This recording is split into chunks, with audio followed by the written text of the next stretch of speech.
Okay, sure. Let's look at some few examples on general solutions. So what you can see from general solution is that every time when you solve, you want the trig ratio to be the subject of the formula.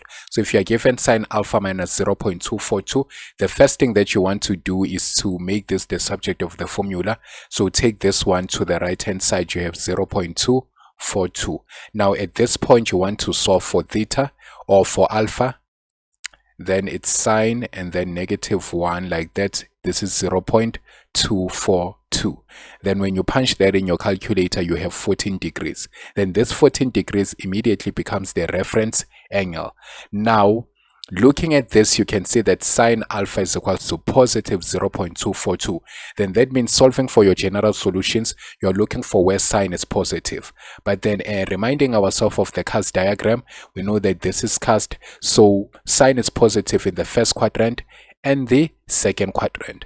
So you will say first quadrant, that means you'll say alpha is equal to the reference angle, which is 14 degrees, plus k 360 degrees, and you say k is an element of integers. But then now we must solve for the second quadrant, where sine is also positive. But in the second quadrant, we know that the reduction formula in the second quadrant is 180 degrees minus theta. So this is what we're going to use. So note that in the first quadrant, I do not use any reduction formulae. But when you are in the second quadrant, you have to use the reduction formulae. Alpha is equals to 180 degrees minus the reference angle. Why? Because of the 180 minus theta. So it's 180 minus the reference angle, which is 180 minus 14, and then plus k 360 degrees. Now you want to subtract this, so that's 180 minus 14, and then it gives us 166. So alpha is equals to 166 degrees plus k 360 degrees, and you say k is an element of integers, right?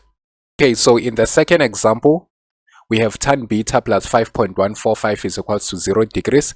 And once again, we want to make our tan beta the subject of the formula. So we take this one and transpose it. So that's negative 5.145. And then now, when we want to solve this, so the only thing that we'll note here is that we have a negative. But then when solving for tan beta, we won't be substituting in that negative. So we'll just say tan -1, and we substitute this as a positive.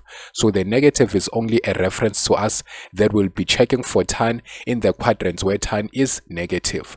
So when doing this, our solution will be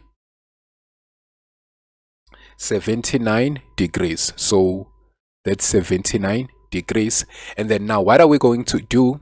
We will take this one. This now becomes our reference angle. But then looking at our first step here, we can see that tan beta is equals to negative 5.542. So we are focused on this negative. That means according to our cast diagram, we are looking for where tan is negative. So we know tan is positive in the third quadrant and the first quadrant.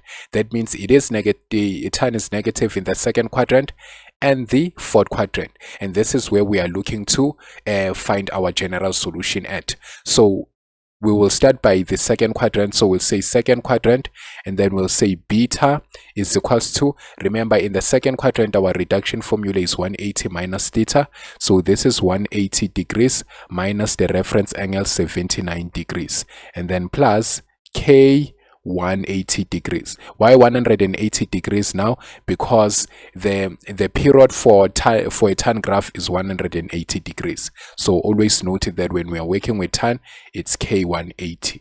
Then here we have 180 minus 79, which will give us 101 degrees, and then plus k 180 degrees, meant to say, and then where k is an element of integers.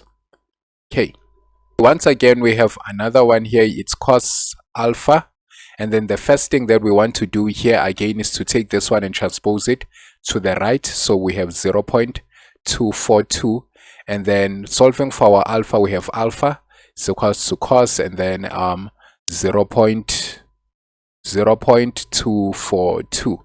Then you want to punch this in your calculator. This is cos 0.4242.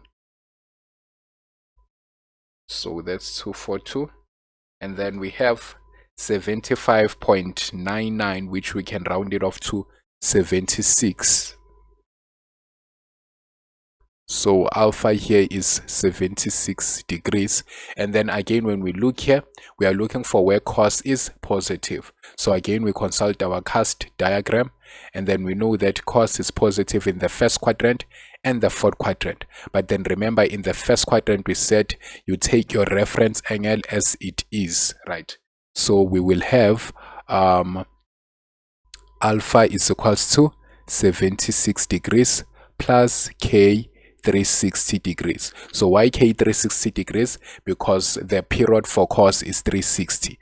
Then you have your general solution for the first quadrant, and then you just add k element of integers. Then where is cos positive? Also in the fourth quadrant. So now we go to fourth quadrant, and then this is, but the reduction formula, remember, for fourth quadrant is 360 minus theta. So we need to say 360 minus the reference angle.